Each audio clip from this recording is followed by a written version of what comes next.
إن الحمد لله نحمده ونستعينه ونستغفره ونعوذ بالله من شرور أنفسنا ومن سيئات أعمالنا من يهده الله فلا مضل له ومن يضلل فلا هادي له ونشهد أن لا إله إلا الله وحده لا شريك له ونشهد أن سيدنا ومولانا محمدا عبده ورسوله الذي أرسله بالحق بشيرا ونذيرا وداعيا إلى الله بإذنه وسراجا منيرا. أما بعد فقد قال الله تعالى في كلامه المجيد وفي فرقانه الحميد. أعوذ بالله من الشيطان الرجيم. بسم الله الرحمن الرحيم. ولتكملوا العدة ولتكبروا الله على ما هداكم ولعلكم تشكرون. وإذا سألك عبادي عني فإني قريب أجيب دعوة الداع إذا دعان فليستجيبوا لي وليؤمنوا بي لعلهم يرشدون. وقال تعالى إنه من يشرك بالله فقد حرم الله عليه الجنة ومأواه النار وما للظالمين من أنصار. وقال رسول الله صلى الله عليه وسلم من صام رمضان ثم أتبعه ستا من شوال كان كصيام الدهر. إن الله وملائكته يصلون على النبي يا أيها الذين آمنوا صلوا عليه وسلموا تسليما. اللهم صل على سيدنا مولانا محمد وعلى آل سيدنا مولانا محمد. عفون قريب أقمت توما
اللهم صل على سيدنا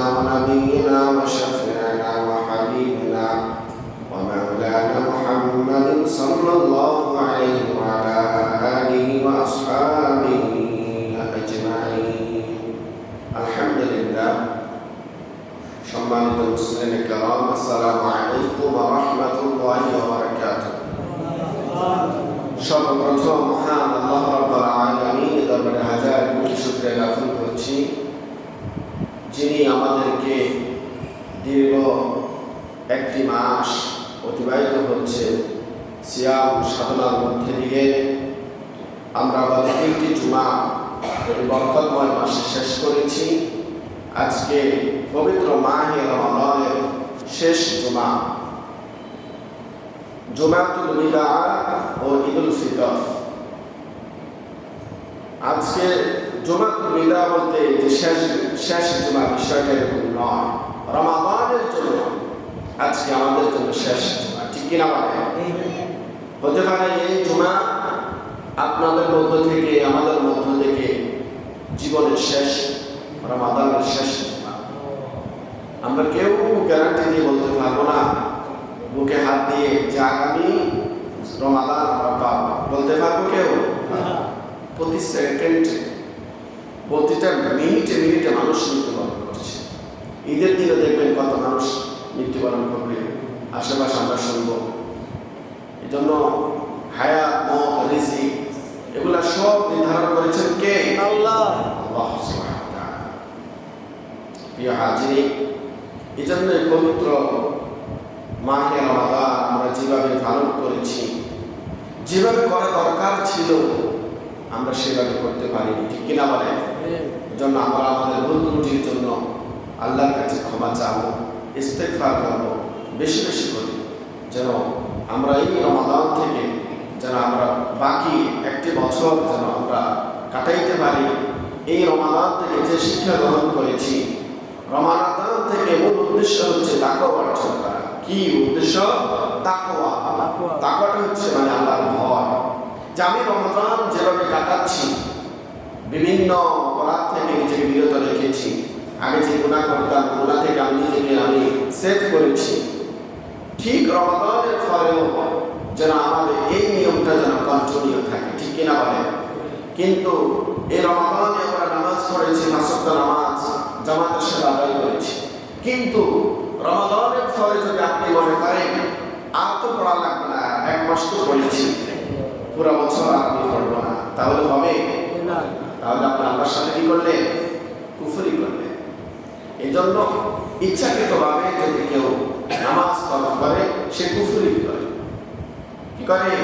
কুফরি, অস্বীকারীকে বলা হয়। যারা আল্লাহর বিধানকে অস্বীকার করে তাদেরকে বলা হয় কুফরি, নিফাক। এই জন্য আমরা চেষ্টা করব আমরা যেন নিফাক থেকে, গুনাহ থেকে যেন নিজেদেরকে কি করতে পারি? সেভ করতে পারি। এই জন্য আল্লাহ রাব্বুল আলামিন, আল্লাহ রাসূল সাল্লাল্লাহু আলাইহি সাল্লাম যে নির্দেশ আমাদেরকে দিচ্ছেন, আল ফিতরাতু ইয়াউমা ইফতিরুন নাসু ওয়া আদহা ইয়াউমা ইউদহাই ইলান নাস। যেদিন সকল মানুষ ঈদুল ফিতর পালন করবে সেদিন হচ্ছে ঈদুল ফিতর। এদিন যেদিন সকল মানুষ ঈদুল আযহা পালন করবে সেই দিন হচ্ছে আমাদের ঈদুল ফিতর। আমাদের রাষ্ট্রীয়ভাবে যদি আমাদের ঘোষণা আসে যে 29 রমাদান শেষ, 30 রমাদান চাঁদ দেখা নিয়েছে, অথবা কোনো ক্রমে যদি আবহাওয়া জটিলতার কারণে যদি চাঁদ না দেখি, রাষ্ট্রপ্রধান যদি ডিক্লেয়ার দেয়, তাহলে আমাদেরকে ওই রাষ্ট্রপ্রধানের আদেশ মানতে হবে। আপনি মন গড়া মতো আপনি ঈদের নামাজ আদায় করতে পারবেন না। ইসলামটাকে, শরীয়তটাকে সম্বোধন করে না। দেখছেন ইসলাম কি জীবন ব্যবস্থা। আল্লাহ রাসূল সাল্লাল্লাহু আলাইহি সাল্লামের জামানায় ঈদের নামাজ পড়তে উনি খোলা মাঠে পড়তেন। মসজিদে নববীর পাশে মাঠ ছিল, ওখানে পড়তেন। আমাদের দেশে প্রায় জায়গায় দেখা গেছে অনেক জায়গায় ঈদের সংকট, ঠিক কিনা বলেন? এ কারণে মসজিদে পড়া হয়, কিন্তু নিয়ম হচ্ছে খোলা মাঠে ঈদের নামাজ পড়া সুন্নাহ। ঈদের নামাজ খোলা মাঠে নামাজ পড়া কি সুন্নাহ। অতি জরুরি যদি বৃষ্টি বাদল থাকে তাহলে মসজিদে পড়া যায়, কিন্তু দেখা গেছে আমাদের অনেক মসজিদ, সবগুলো মসজিদ মাঠ কম, মসজিদই করতে হয়, কিছু করার নাই। এই জন্য আল্লাহ রাব্বুল আলামিন যেন আমাদেরকে যথাযথভাবে যেন এই পবিত্র মাহে রমাদান বাকি যে রোজাগুলো রয়েছে এগুলো যেন আমরা আদায় করতে পারি। আল্লাহ যেন সে তৌফিক দান করেন, সবাই বলেন আমিন। এই জন্য ঈদের দিনের আমাদের কাজটা থাকলো, আল্লাহর হাবিব সাল্লাল্লাহু আলাইহি সাল্লাম বলছেন যখন তোমরা চাঁদ দেখো তখন তোমরা তাকবীর পাঠ করবা, আল্লাহু আকবার, আল্লাহুম্মা আহিল্লানা আলাইনা বিল ঈমান ওয়াল ঈমান ওয়াস সালাম ওয়াল ইসলাম ওয়াত তাওফীক লিমা ইউহিব্বু রাব্বুনা ওয়া ইয়ারদা রাব্বুনা ওয়া রাব্বুকাল্লাহ ওয়া সুবহানাল্লাহ। এই ঈদের চাঁদ নতুন চাঁদ যখন দেখব তখন এই দোয়াটা পাঠ করা সুন্নাহ, বলেন সুবহানাল্লাহ। এই জন্য আল্লাহ রাসূলের প্রত্যেকটা মেসেজ হচ্ছে আমাদের জন্য অনুসরণীয়, অনুকরণীয়, ঠিক কিনা বলে?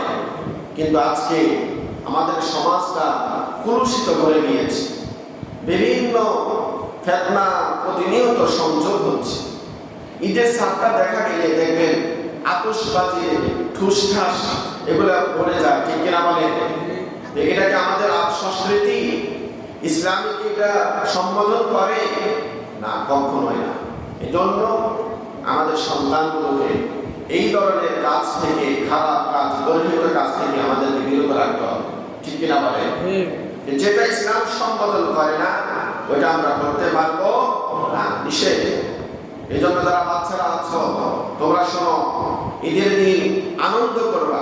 আল্লাহর হাবিব সাল্লাল্লাহু আলাইহি ওয়াসাল্লাম বলেছেন তোমরা আনন্দ করো, যখন ঈদের চাঁদ দেখা যাবে তোমরা মিছিল করো, শাহর রমাদান, রমাদান মুবারক, তোমরা মিছিল করো, আল্লাহু আকবার তাকবীর দাও, ঠিক কিনা বলে? তোমরা মিছিল করতে পারো, আল্লাহু আকবার ধ্বনি দিয়ে ঈদ মুবারক, ঈদ মুবারক, আল্লাহু আকবার, আল্লাহু আকবার, লা ইলাহা ইল্লাল্লাহ, আল্লাহু আকবার, আল্লাহু আকবার, ওয়ালিল্লাহিল হামদ, সুবহানাল্লাহ। কত উত্তম এগুলা থাকবে। আজকে এই ছোট ছোট বাচ্চাগুলা তাদের ভিতরে এমন সংস্কৃতি ঢুকে যাচ্ছে যে হিন্দুদের পেশা এগুলো হিন্দুরা করে, ঠিক কিনা বলে? এটা তো মুসলমানের সংস্কৃতি না, মুসলমানের সন্তান এগুলো করতে পারে না, করা যাবে না। আর আমাদের আনন্দ আছে, আমাদের আল্লাহর হাবিব সাল্লাল্লাহু আলাইহি ওয়াসাল্লাম আনন্দ করতে নিষেধ করেন নাই। তোমরা আনন্দ করবা, ঈদ তো সবার জন্য, ঈদ হচ্ছে আনন্দ, ঈদ হচ্ছে খুশি। এই ঈদের নামে অশ্লীলতা, বেহায়াপনা এগুলা মানা যাবে না, এগুলা করা যাবে না। আমাদেরকে সমাজকে সুন্দর মেসেজ দিতে হবে, আমাদের প্রজন্ম যারা আসবে তাদেরকে আমাদেরকে আলোর পথে আহ্বান করতে হবে। তাদেরকে যদি আমরা সঠিক পথ না দেখাই, আলোর পথ যদি না দেখাই, তাহলে তারা আলো খুঁজে পাবে কোথা থেকে? তারা তো বিভ্রান্তি হয়ে যাবে। এই জন্য সন্তানগুলোকে মেসেজ দিতে হবে। এই সন্তানগুলো আমাদের প্রজন্ম, ভবিষ্যৎ। আপনি তাদেরকে যে শিক্ষা দিবেন ওই শিক্ষাটাই তারা পাবে। মা বাবা সন্তানকে যে আখলাক শিক্ষা দেয় ঠিক ওই আখলাকটাই সন্তানগুলো প্রয়োগ করে। আপনি দেখবেন বাচ্চারা তাদের সাথে উঠা বসা করে, ঠিক তাদের থেকে আচরণটা সে গ্রহণ করে। আপনি দেখবেন অনেক সময় দেখবেন বাচ্চারা মুখে অশ্লীল ভাষা সে ইউজ করে। কেন করে? তা আপনি তো আপনার সন্তানের সাথে গালিগালাজ করেন না, করে মা বাবা করে সন্তানের সাথে গালিগালাজ, কিন্তু করতে কি শিখছে এটা আপনার মেমোরি ঢুকাইতে হবে। আমার সন্তান কার সাথে মিশছে, আমার সন্তান কার সাথে উঠা বসা করছে, কি শিক্ষা গ্রহণ করছে, তার নৈতিক চরিত্রের মধ্যে কি প্রভাব পড়ছে, এটা আমাকে দেখতে হবে। সন্তানের পিতা হলাম, সন্তানের মা হলাম, বাবা হলাম, এটাই শেষ নয়। এই সন্তানের পিছনে আপনাকে শ্রম দিতে হবে, তাকে আদর্শ সন্তান হিসেবে গড়ে উঠাইতে হবে। কিরকম আদর্শ? হযরত ইব্রাহিম আলাইহিস সালাতু ওয়াস সালাম যখন ওনার সন্তানকে আহ্বান করলেন, হে বৎস এদিকে আসো, আল্লাহ রাব্বুল আলামিন আমাকে নির্দেশ দিয়েছে আমি যেন তোমাকে কুরবানি করি, বলেন সুবহানাল্লাহ। তিনি কি জবাব দিয়েছেন? আল্লাহু আকবার। বলছেন, হে আবি ও আমার পিতা, আল্লাহর পক্ষ থেকে যেই নির্দেশ আপনার উপরে এসেছে আপনি তা যথাযথভাবে পালন করেন। সুবহানাল্লাহ বলে। আমরা কি আমাদের সন্তানগুলোকে এরকম শিক্ষা দিচ্ছি?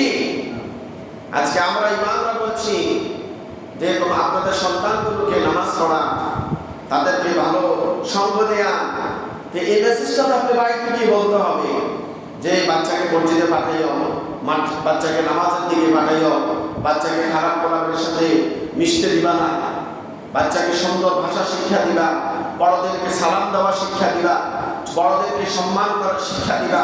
এটা প্রয়োজন আছে না? এগুলো আমরা বলি না। এই জন্য তো আজকে বাচ্চারা আমাদেরকে সম্মান করে না, ইজ্জত করে না। বড়রা যেখানে বসে ছোটরাও সেখানে বসে যায়। আগে দেখতাম আমাদের মুরব্বীদেরকে দেখলে আমরা যে পথে মুরব্বীরা চাইতো ওই পথ দিয়ে আমরা অনুসরণ করতাম না। যেই দোকানে বাপ চাচা বসেছে ওই দোকানে আমরা বসতাম না, ঠিক কিনা? আপনারা বসে এরকম করেন না আপনারা? আজকে এগুলো আছে আমাদের মাঝে, চলে যাচ্ছে। কেন চলে যাচ্ছে? এই যে আস্তে আস্তে এই সন্তানগুলো তো তাদের আর এইভাবে বিপদগামী হয়ে যাবে, তাদেরকে শিক্ষা দিতে হবে। আল্লাহ হাবিব সাল্লাল্লাহু আলাইহি ওয়াসাল্লাম বলছেন, ছোটদেরকে স্নেহ করো, বড়দেরকে সম্মান করো, ঠিক কিনা বলে?